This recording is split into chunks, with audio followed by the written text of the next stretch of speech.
निवेदन करूंगा नरेश भाई रावल जी से। वे गुजरात सरकार में, जैसा मैंने पहले भी बताया, कि मंत्री रहे, कई विभागों का दायित्व गृह विभाग सहित उन्होंने निभाया है, नेता प्रतिपक्ष भी रहे विधानसभा में, और सार्वजनिक जीवन में आज माननीय प्रधानमंत्री महोदय की इस विकास यात्रा में अपना योगदान दे रहे हैं। उनसे निवेदन करूंगा कि वे अपने विचार आपके सामने रखें।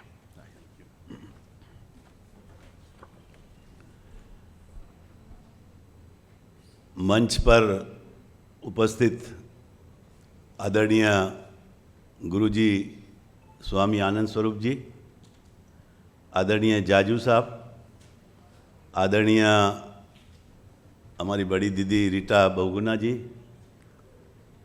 हमारे साथी राम महुआ साहब जो मणिपुर के चीफ सेक्रेटरी भी रहे हैं, भारत सरकार में भी सेक्रेटरी रहे हैं और अभी एमएलए इलेक्टेड है वहाँ से।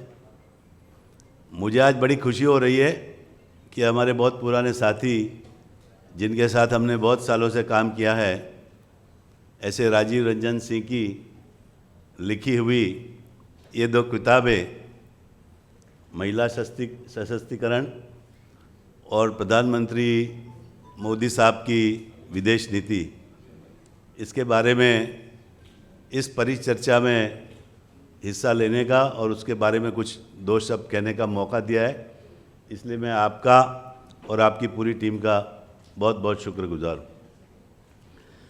मुझे याद है गुजरात के जब मुख्यमंत्री थे प्रधानमंत्री जी नरेंद्र भाई, तब से वो विदेश नीति के बारे में बहुत दिलचस्पी लेते थे और भारतीय जनता पार्टी का जो एजेंडा ऑल इंडिया का बनता था उसमें भारतीय जनता पार्टी की विदेश नीति कैसी रहेगी और कैसी अपनी दोस्ती अपने आजू बाजू के मुल्कों से रहेगी, उसके बारे में बढ़ चढ़ के वहाँ पर भी बहुत सारी बातें शेयर करते थे।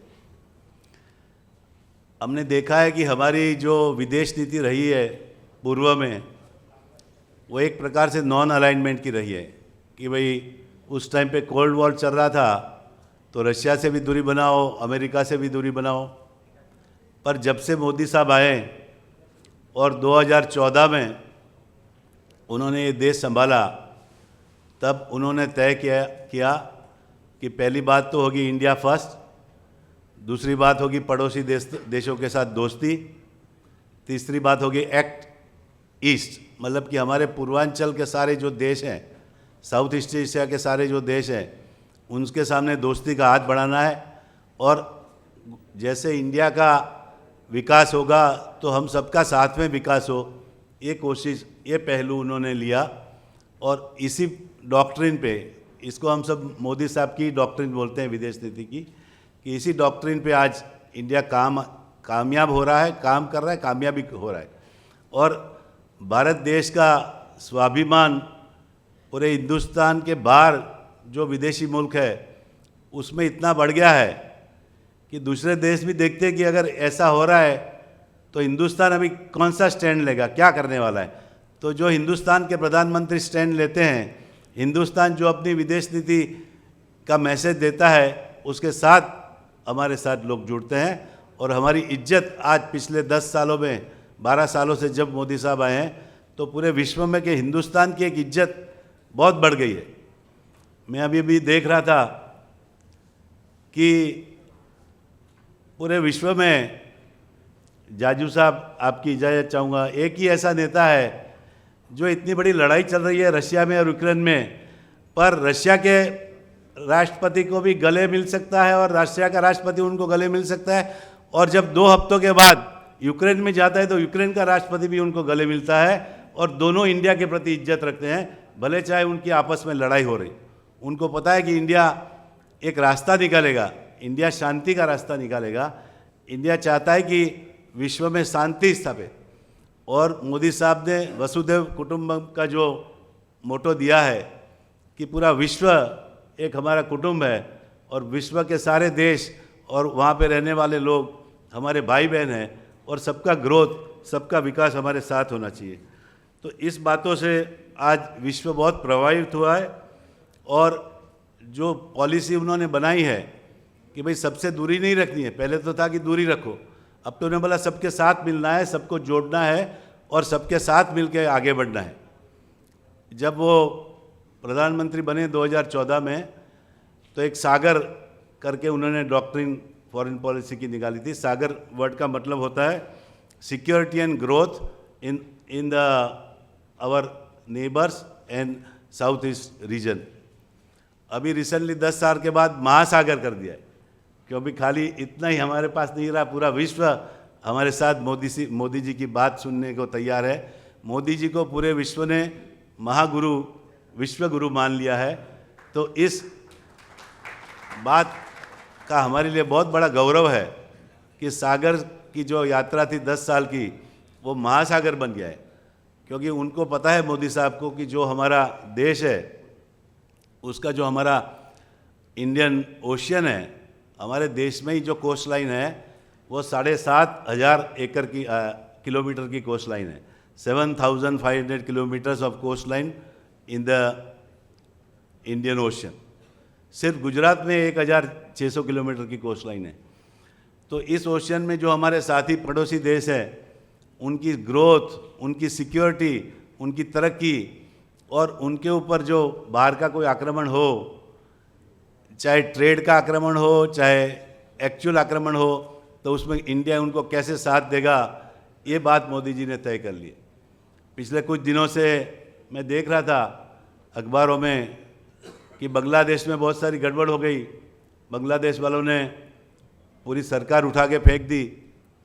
और फिर अभी रिसेंटली देखा कि वो बांग्लादेश के जो नियुक्त प्रधानमंत्री है, अभी वो अपने आप को प्रधानमंत्री नहीं बोलते, वो अपने आप को एडवाइज़र बोलते हैं, एडवाइज़र टू द गवर्नमेंट। वो भले नोबेल प्राइज़ वाले हैं, पर पूरे चाइना की गोद में बैठ गए। तो अभी प्रधानमंत्री को उनको डांटना पड़ा कि भाई आप चुनाव कब करा रहे हो। वैसे तो हमारी विदेश नीति दूसरे देश के अंदर दखलगिरी करने की नहीं है, पर वो बहुत मुश्किल से मिलना चाहते थे। पर मोदी जी ने बोला कि मैं इनको किस कैपेसिटी में मिलूँ, ना तो ये राष्ट्रपति है, ना तो प्रधानमंत्री है। फिर भी उनकी रिक्वेस्ट पे उनको अभी मैं कुछ 4 दिन पहले की बात कर रहा हूँ, जब मोदी जी विदेश में थे, तो मिले तो उनको थोड़ा टाइट टोन में बताना पड़ा कि भाई आपके देश में चुनाव कराओ और डेमोक्रेसी वापस लाओ और फिर से सरकार बन के बांग्लादेश ठीक से चले। तो हम बांग्लादेश के साथ ही रहना चाहते हैं, बांग्लादेश को सपोर्ट करना चाहते हैं। बांग्लादेश की तरक्की में भारत, एक्चुअली तो बांग्लादेश को पैदा ही भारत ने किया था, तो हम आपके साथ रहना चाहते हैं। तो इन सब बातों से मोदी जी की जो विदेश नीति है और जो दूसरी किताब इन्होंने लिखी है रंजन साहब ने, महिलाओं के सशक्तिकरण के बारे में, तो ये तो भारत का सौभाग्य है कि पहला से हम महिलाओं के प्रति अपना आदर रखते हैं। हम तो उनको माता सम्मान का दर्जा देते हैं, देवी सम्मान का दर्जा देते हैं।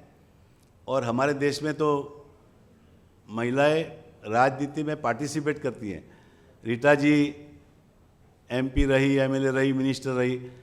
पहले कुछ ज़माने में तो यूरोप में ऐसे कंट्री थे जहाँ पे महिलाओं को वोट देने का अधिकार नहीं था।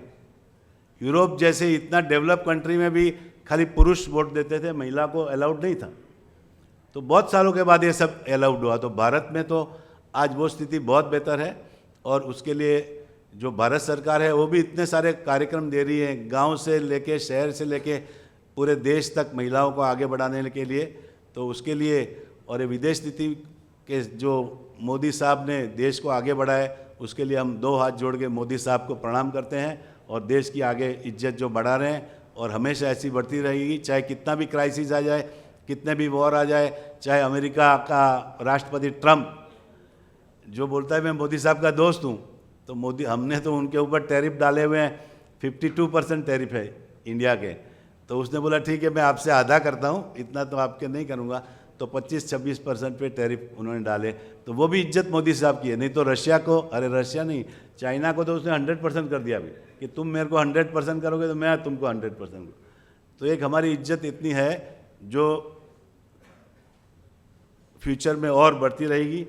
यही आशा के साथ मैं राजीव रंजन जी का और स्टेज पर जो महानुभाव बैठे उन सबका शुक्रिया अदा करता हूँ।